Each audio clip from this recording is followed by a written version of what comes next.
So the first part of my tutorial will talk about the talents, and the talents are really important, more so than you can really imagine. The first tier, you'd look at those normally, you'd think, well, there's not really much there that's of use. Psyfiend, most of the mobs, other than one, to my knowledge, can't be feared, so that's pretty much useless.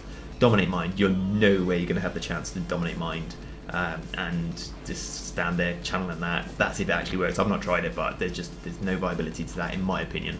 Void Tendrils, however, does have a quirky little use, and that's particularly on waves 8, 18, 28, 38, etc., where if you walk within melee range of the fire mobs, 4 spawn, yeah, crazy, basically Void Tendrils will mean that they'll sometimes target Void Tendrils, which is good. If you can get 1 Pyroblast off of the party and onto Void Tendrils, then it's worth it. It's a relatively lot of mana, but I think it works and it justifies it in my opinion. The next talent tree, the level 30 talents, Fantasia, not really too much use there, you don't really get targeted or anything like that, so yeah, much of a muchness there. And Angelic Feather, there's not really too much movement. There's a couple of ways when the tank will be moving from one mob to the other where an Angelic Feather might be of use, but personally I've gone with Body and Soul because you will be using shield quite a lot. You'll be using it to proc your Rapture on cooldown. So having the passive speed increase there kind of makes sense. The next level 45 talents, Solace and Insanity is plausible because of the mana return that it gives to Holy Fire. If you use it on cooldown, it's very good. Mindbender is also very good. The increase in damage and the increase in mana return, it kind of works. The assisting the damage means you clear the waves fast, and that's where Disc are pretty good. And of course the mana is where Discs are actually really bad, so the mana return of Mindbender is good.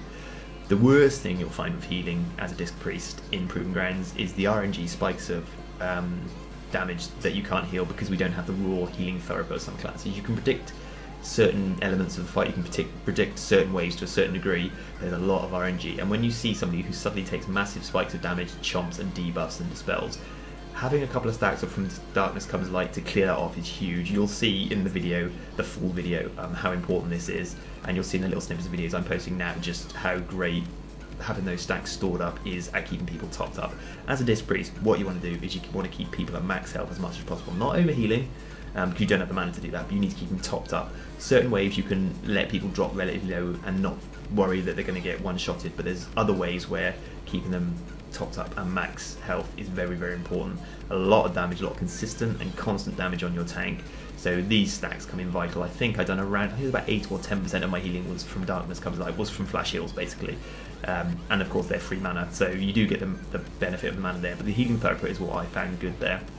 The next talent tree, Angelic Bulwark, is not really that viable. If you're dropping to 30%, you're in trouble. And this proccing, it might save you every now and then, but it's very rare that you're the one that dies in Proving Grounds. Spectral Guise is nothing really because you very, very rarely get threat. The tank, even though he's got paper armor on, he does keep aggro pretty well. Desperate Prayer, on the other hand, is good in 2 things. Firstly, it's good at clearing Chomp. Now, Chomp is a massive debuff that can get onto your raid members, and if you get it and you're not at max health, having Desperate Prayer to clear that without having to waste mana is massive. And the other benefit of Desperate Prayer is obviously life swapping the tank. Again, like I said, he takes constant damage. He's got paper armor on. Good tank, good at threat, but he just doesn't know how to mitigate damage. So being able to life swap if he gets low and then Desperate Prayer yourself avoids you getting jibbed by accident. So that's very, very powerful. Desperate Prayer is definitely the obligatory talent there, in my opinion. Next, Divine Insight is not, you can't really use that as a disc in this. You don't have the mana. You'll only be using your shield when you basically want to proc your Rapture, or if somebody takes a massive spike of damage. You can't predict Divine Insight's going to be up then, and it doesn't last long enough to store, like From Darkness Comes Light. You've got like quite a long time there before the charges wear off. Divine Insight is a lot shorter time, so you can't really store the charges the same way, so it's not viable. Power Infusion possible. There's certain ways where you could say, right, what I'll do is I'll Power Infuse in that wave. It's a 2-minute cooldown, so you can use it every other wave effectively. The mana reduction is really good because it's a 20% mana reduction to your spells. Gives you a bit of extra haste, so you can get more healing throughput, and you increase your damage, which will increase your healing via atonement. So Power Infusion is plausible, but Twist of Fate is what I went with. And the reason you go with this, in my opinion, is there's a lot of mobs that get low health that you can proc it off. Sometimes your tank will get quite low health, or your other party members will get low health, or even yourself possibly. So it's up a hell of a lot more than what you'd think. Looking at the talent itself, thinking you'd say 35%, well, you know, is how often would it be procced? But it's actually up quite often, and it's actually good at when a wave starts coming to the end. Maybe if you've got 1 or 2 mobs left and you proc off the second last mob to die, you can top people off with an extra bit of healing. So it's massive on that front. Next talent tree, Halo is our best healing spell at the moment in terms of mass AoE healing, but it's not viable in Proving Grounds purely because the mana costs, so, you know, it's 1/6 of your mana every time you use it, pretty much. Not viable, you can't use that. Cascade, much better as Holy because it auto refreshes Renew, which is really powerful. The Holy way of doing this, I'll maybe do a tutorial on that. Lots of renews, so if you've got Cascade auto renew in those, it's a massive, in effect you're saving a lot of mana as well as getting the healing there. But Divine Star is what I went with. I don't use it that often, and if you can get it to hit 4 or more of your party members, it's massive.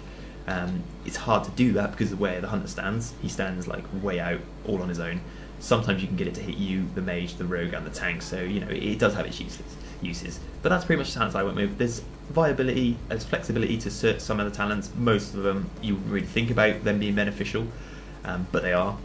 But have a play around. I kind of used different ones and switched between others and saw what it was that I kind of needed, and it was the healing therapy, and that's why I went with what I went with. With regards to Glyphs, you haven't really got much option here. Prayer of Mending is your best spell at clearing chomp because your tank is taking constant heavy damage. So basically your Prayer of Mending Glyph, you can whack it onto your chomp target, which is a big hard hitting debuff that will disappear once your target gets to 90% HP or above 90% HP.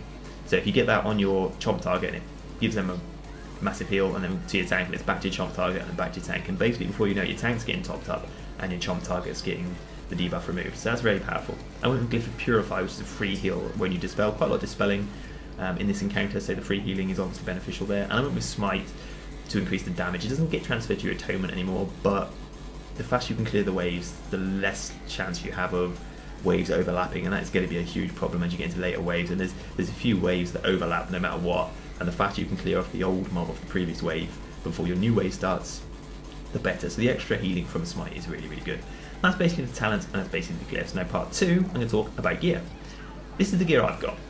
It's basically bog standard raid gear that I've gotten from Flexi Raids, from Timeless Isles, from Dungeons, from Raid Finder, you know, all that kind of stuff. Bog standard, nothing special. I didn't go and farm special gear, I just used the gear I had. Now, you'll notice the gems have changed. I've changed gems, Intellect Spirit, Spirit Crit, and Pure Spirit if the gem slot allows. Basically, your gear, all your gear gets scaled down to level eye level 462 gear, Challenger gear basically, and that's some of the gear scales down better than other gear. Some of your stats scale down better than other stats. Your two most important stats, or your secondary stats, will be Spirit and Crit. So that's why I went with the Spirit and Crit gems for the most part. I reforged most of my stuff towards Crit or towards Spirit wherever required. You can go and farm gear with lots of gem slots, because even though your gear gets scaled down, gem slots don't. So it's really good. You could probably gain around about 10 gem slots, especially with if you've got kind of average gear like I have. Some of my gear, like for example the legs here, haven't even got any gem slots, whereas the current tiered legs have 3 gem slots.